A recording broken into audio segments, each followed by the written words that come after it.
ભારતીય રાજનીતિના ધ્રુવ તારા કહી શકાય એવા ડોક્ટર શ્યામા પ્રસાદ મુખર્જી કે જેઓનો જન્મ 6 જુલાઈ 1901 રોજ બંગાળમાં પિતા આશુતોષ ઘોષ અને માતા જોગમાયા એમના પરિવારમાં થયો.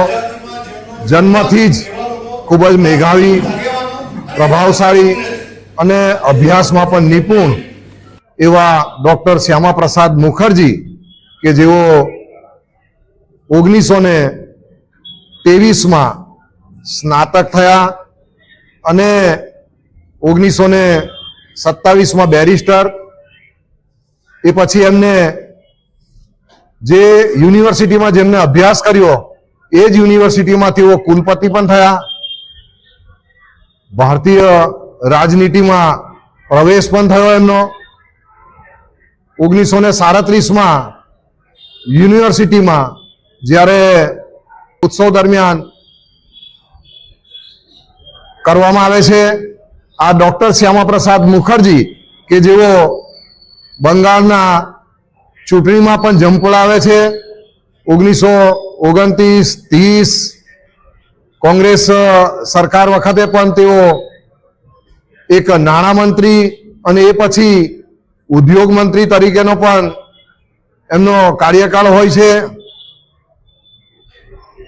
રાષ્ટ્રવાદી વિચારધારાને વરનારા એવા ડોક્ટર શ્યામા પ્રસાદ મુખર્જી કે જેઓએ ભારતીય જનસંઘની સ્થાપના 1951માં કરી. તે વખતની જે સરકાર હતી અને જમ્મુમાં પરમિટ પ્રથા હતી, ત્યાં કોઈ પણ પ્રવેશ કરવો તો પરમિટ હોય તો જ પ્રવેશ થાય. એ પરમિટ પ્રથાનો વિરોધ ડોક્ટર શ્યામા પ્રસાદ મુખર્જીએ કર્યો હતો અને 11 મે 1953ના રોજ તેઓએ જમ્મુ તરફ પ્રયાણ કર્યું, પરમિટ પ્રથાનો વિરોધ કર્યો. તે વખતની શેખ અબ્દુલ્લા સરકારે એમની ધરપકડ કરી અને લગભગ 45 દિવસ જેવો સમય કારાવાસમાં એમને વિતાવવો પડ્યો અને એમનું રહસ્યમય સંજોગોમાં મૃત્યુ થયું.